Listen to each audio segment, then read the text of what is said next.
kula namung badhe pados titikan wayang manungsa ing pundi dunungipun Nalendra sinten jejulukipun ingkang saged nandhingi kridanipun Sumantri Nalendra ingkang saged nampi senjata cakra lumaing bumi kurbing langit inggih menika ingkang badhe kula sungkemi pepadanipun rening paduka Gusti kula ingkang saged nampi sifat kandel wujud senjata cakra muga kaseksen kiblat sekawan segara gunung duh sinuwun pejah gesang kula nyawa kula sakwetahipun kula udhakaken kagem urmeksa rahayunipun negari Maespati sakwetahipun sinuwun.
Sowan badhe ngaturaken putri boyongan saking Magoda Sang Kusuma Dewi Citrawati konjuk paduka sinuwun Prabu Harjuna Sasrabau.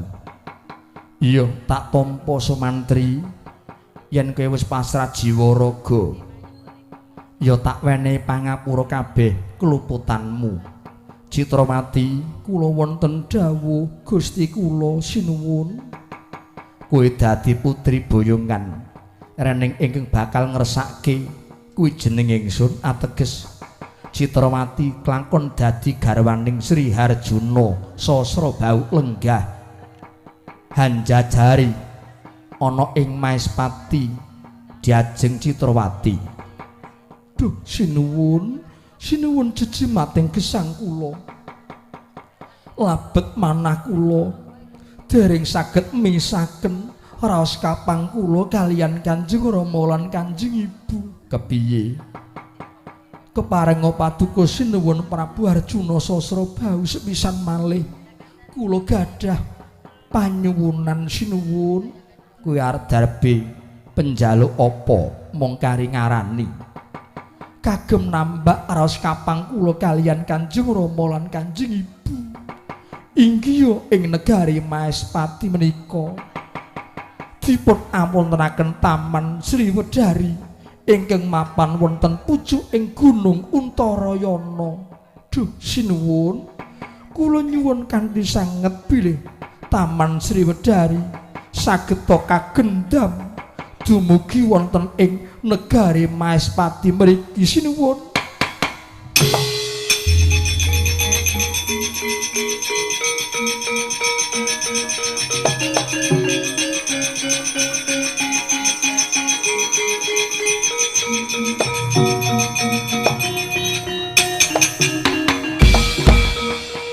Kowe njaluk penjaluk ora lumrah apa tumon taman kok kon muter taman kok kon gendam yen sing digendam menungsa kuwi bisa wong pinter bisa dadi bodho lea-leo wong pinter bisa geblinger nganti ora iso mikir ning yen taman apa tumon Sriwedari wujude taman ing pucuking Gunung Untarayana kok supaya digendam tumeka ana ing negara Maespati iki kepiye?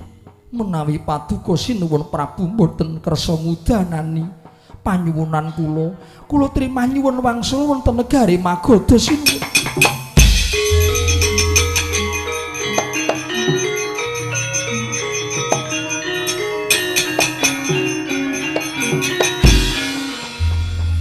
Sumantri kula wonten dawuh sepisan maneh perkara iki tak pasrahke kowe yen kowe bisa muter taman Sriwedari yen bisa mapan ana ing negara Maespati tok gendam saka ing pucuking gunung Untarayana tumeka ing papan kene tak tampa nggon Muswita nyuwun pamit Gusti kula sinuwun oh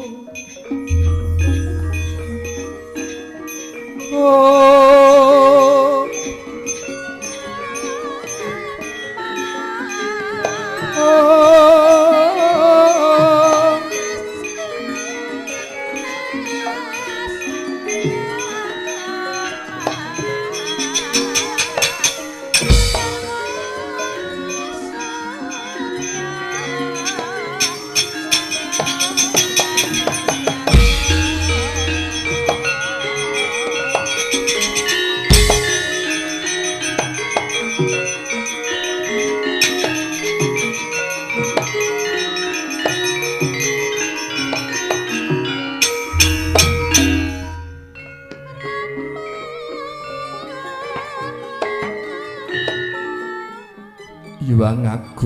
Yuwang Agung apa kelakon nggonku bakal suwitana ing negara Maespati kaya ngene abote sing kudu tak sandhang sinuwun Prabu Harjuna Sasrabau paring dawuh yen aku bisa muter taman Sriwedari bakal ditampa nggonku suwita nanging rasaku tangeh lamun yen aku bisa muter taman Sriwedari duh Kanjeng Rama Penemban kula nyuwun pengayoman kula nyuwun pitulungan Kanjeng Rama Penemban duh Gusti menapa kasembadan anggen kula badhe muter taman Sriwedari apa kelakon Bambang Sumantri muter taman Sriwedari Akang Adli sok lakon kowe Akang Adli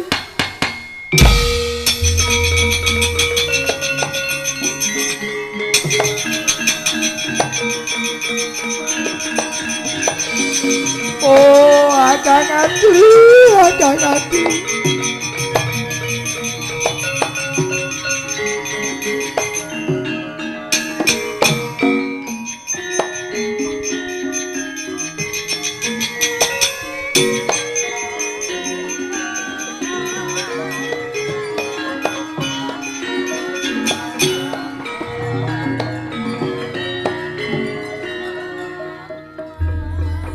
Papang jeneng kang walik sandhang walikat Kodhek wok Simbaraja aja Simbaraja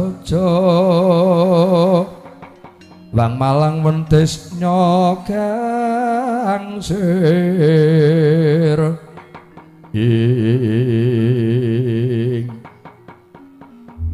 kowe kok angel senang apa Akang Adli lawulung kaya ketemu nih kene kowe tak goleki ubeng-ubeng Akang Adli kowe kok ninggalke aku lunga kok ora pamit Kang Adli piye adikku di Sukasrana sak temene aku ora kok ngiwake kowe kuwi ora nyatane kowe lunga ora ajak-ajak aku kowe dolan ning kutha iya ketemu karo latu kok lah ngejeki aku piye Kang Adli apa kuwatil nek aku alem bandoli njaluk jajan aku lalep nglucuhi kowe ning bakune aku kudu haleng kalo kowe aku kudu eluk-aluk kowe Akang Adli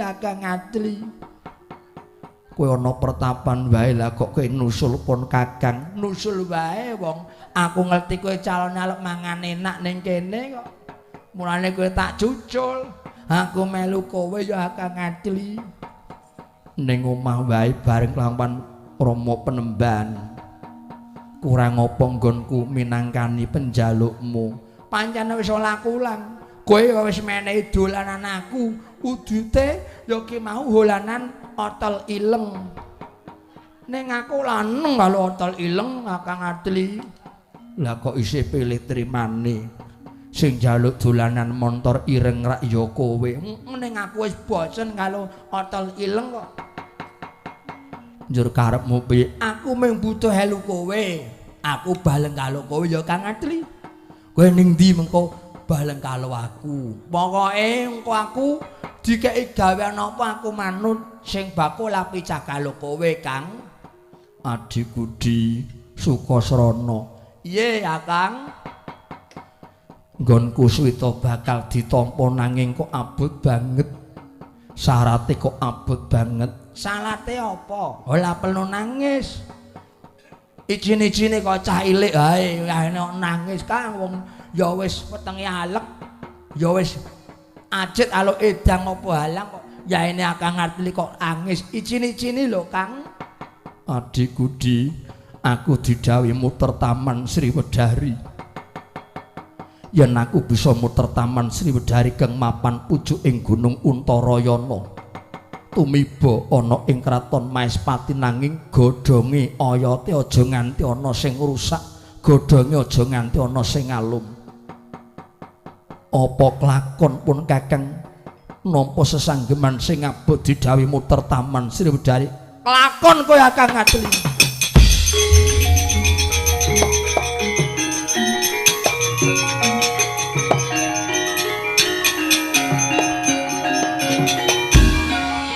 Nek ming kaya ana gampang wae Kang mudal taman ico bae aku ico mudal taman.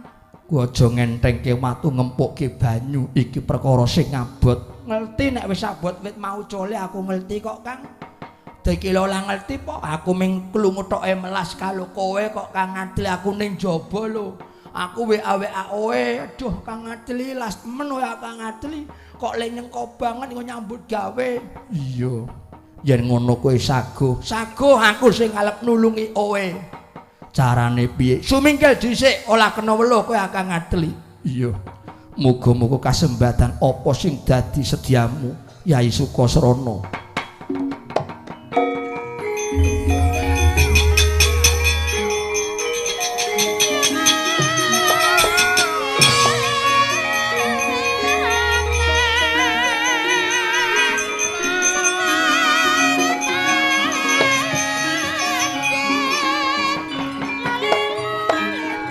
Bambang Sukasrana ya Bambang Sukasarana. Aja dupek wujuding buta bajang. Aja dupek wujuding buta bajang. Bathuk manyul mripat bendul lambing gandul untu gingsul payudara mendul-mendul. Dodo panggel susune cemekel celat yen ngendika ukarane basane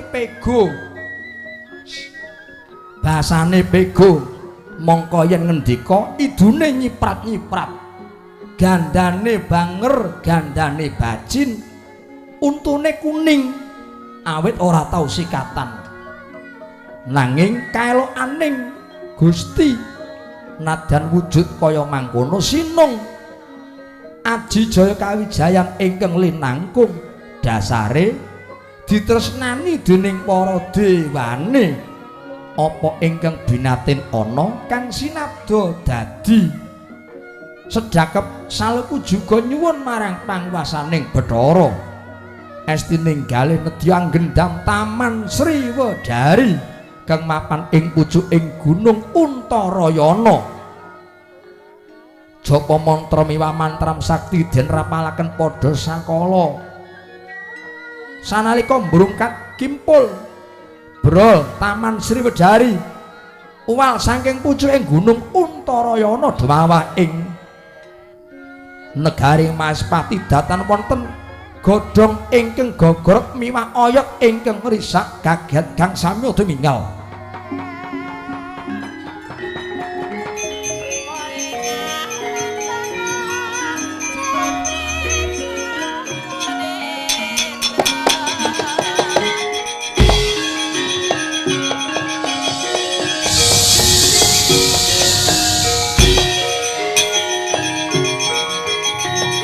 Kang Adli wis.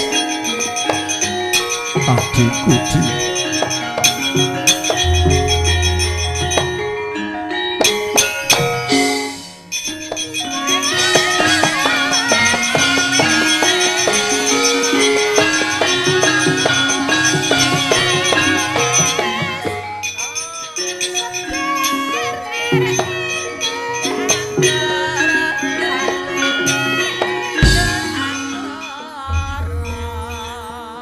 Kok senengane nabrak-nabrak. Pancen aku seneng nablaki copo-copo, Kang. Jenenge tes wong ya ngene iki. Iya. Kelakon Taman Sriwedari wis tak gendam. Saiki tamane wis dumunung ing Klaton Maespati, Kang Adli. Aku ngaturke panuwun sing tanpa upama Sukasrana. Umum. Wong kowe nek wis bal ditulungi terus ngaturke panuwun umum. Ning nek wong ditulungi dilegani kok njuk lebale nyawel, lha kuwi sing angel lho, Kang. Nek ming atul nuwun capa-capa ica. Lah mbok bunul ya ica ming ngatulke panuwun. Nanging welingku sepisan meneh. Piye Kang Adli? Kowe sesingidan dhisik. Aja nganti Sri Harjuna Sasra bau priksa. Wujudmu kang kaya mangkono mengko mundhak nampa duka. Aku didhawuhi umpetan yen aku ora nimbali. Kowe aja jedul yen aku ora ndhawuhi utawa nimbali kuwi aja ngetok. Ya manut wae. Matane aku bal kalau kowe ning kene ya Kang Adli.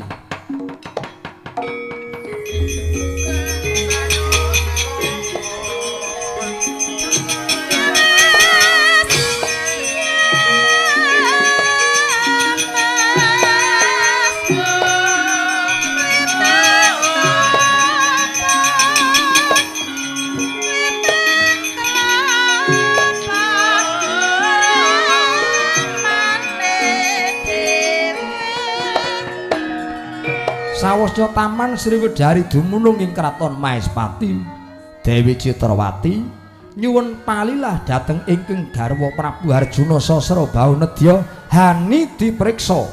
Nedya hani dipriksa ing sinipun Taman Sriwedari.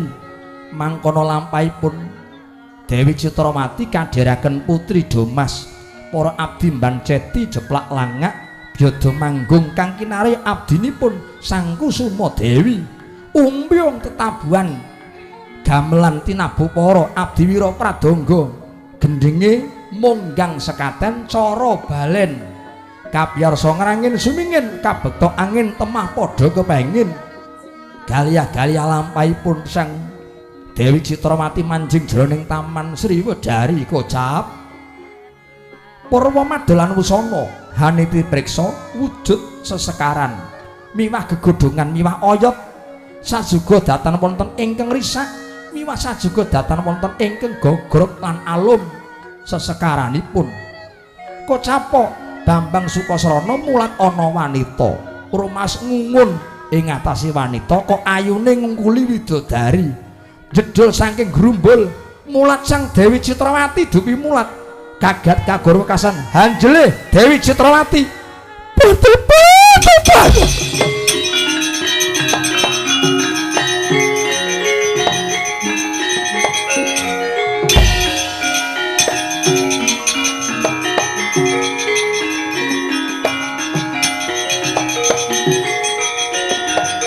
sinuwun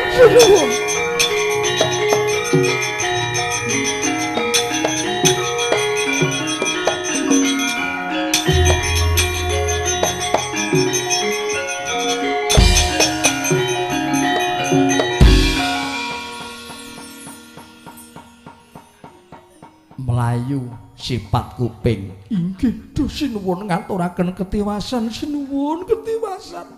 Kowe ketiwasan napa matura diajeng salapetipun kula haniti priksa ing Taman Sriwedari sinuwun. Boten nginten babar pisan jebul wonten salebeting taman menika wonten kemamang sinuwun wonten kemamang. Ana kemamang inggih. Kula nyuwun kemamang menika dipun pejahi sinuwun.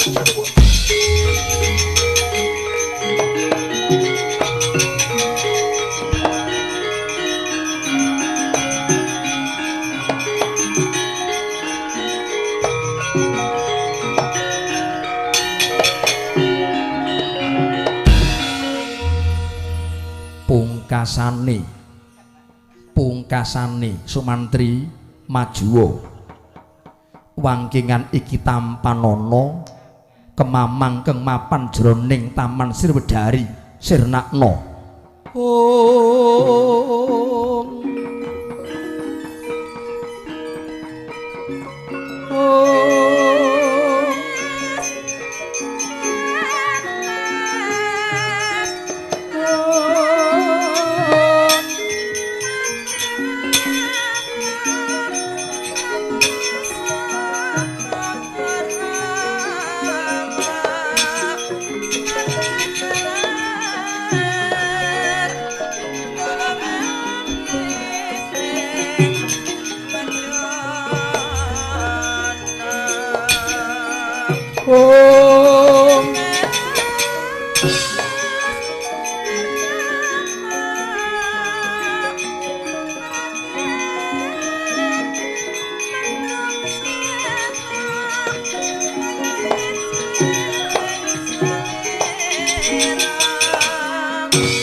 lakon to Kang Ngatli kodi tampa dadi abdine Prabu Sri Arjuna Cacrabau sebab kowe kelakon iso gendam Taman Sriwedari mongko la ana ya sing lucak godhong utawa kembang sing goglok gak ana Kang Ngatli aku go melu seneng Kang Ngatli kodi tampa Klejuwitana Mahespati sak ora-orane aku melu bunga aku mung nyawange aku jeneng ming nyawang tok aku jeneng Kang Adli adikku di Sukasrana aku weling apa karo kowe pun Kakang mau weling apa karo kowe piye toh Kang Adli kowe kok rada sugale ngucap janjane kowe kenang apa Kang Adli aku perintah apa kowe tak dawuh supaya umpetan luwih dhisik sadurunge kowe tak perintah utawa sadurunge kowe tak timbali kowe ora kena ngetokke wujudmu ning nyatane bareng Sang Kusuma Dewi Haniti priksa kahanan Taman Sriwedari kowe ngetokke wujudmu kang kaya mengkono Yayi satemah Sang Kusuma Dewi Hanjelih liwedi kepati-pati nganti dina iki aku nampa sesanggeman aku didhawuhi supaya nyernake kemamang keng mapan ana Taman Sriwedari adikku di Sukasrana aduh Kang Adli Kang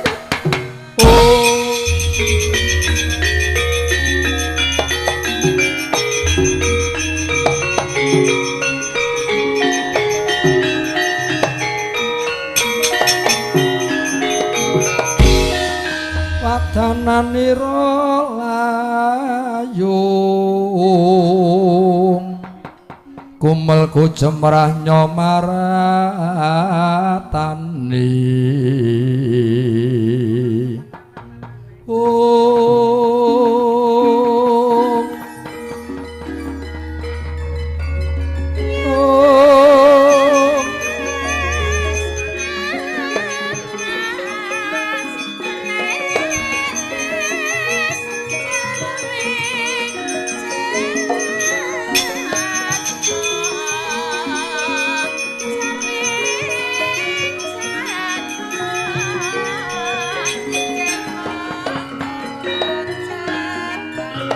Adli.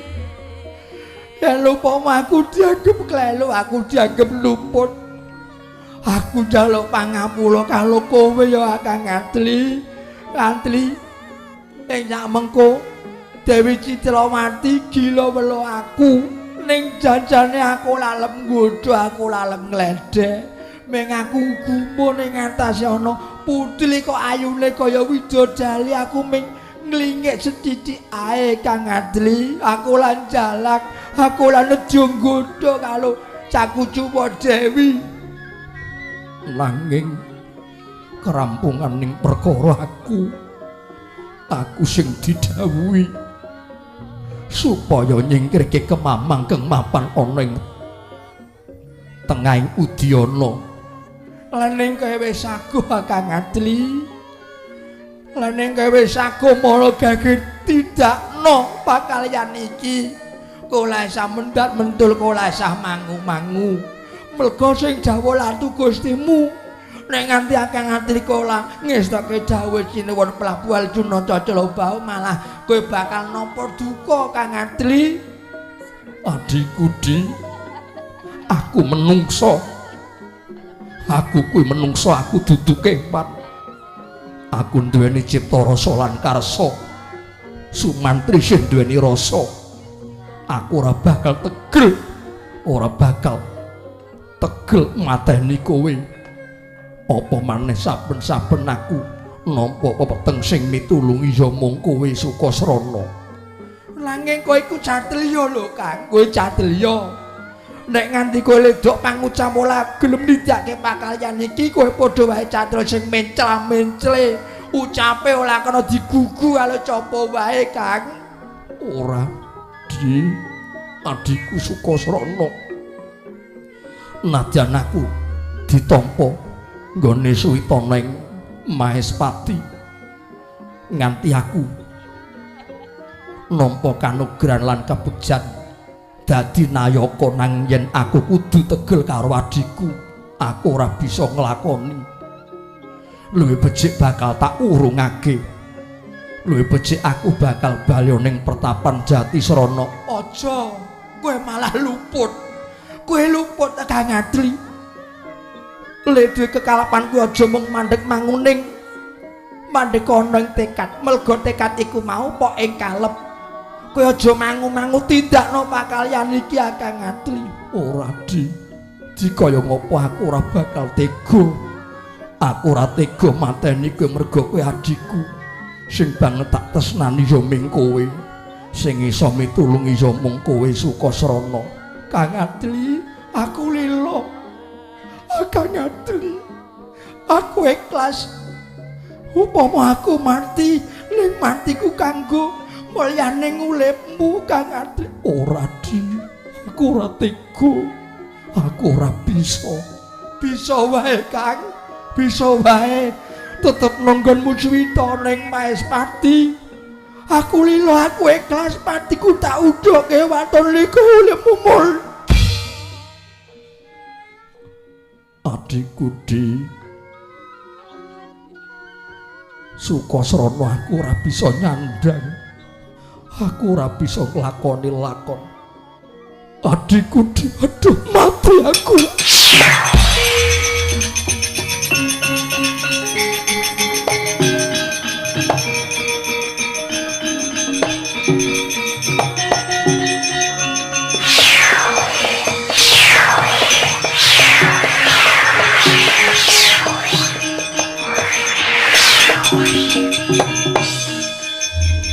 Aku mati ning aku ikhlas Kang Adli. Tak lilake pati uripku kanggo mulyaning kowe. Nanging ya kuwi Kang Adli, mergo aku lek coba karo kowe. Aku najan wis mati, aku arep ngenteni ning jeli pengantian dibukul pengalip-alip. Nek ora baleng karo kowe, nek ora gandeng kanca karo Kang Adli, aku arep munggah ning lawanging kasuwargan. Mula aja lali kowe tak enteni ning kene.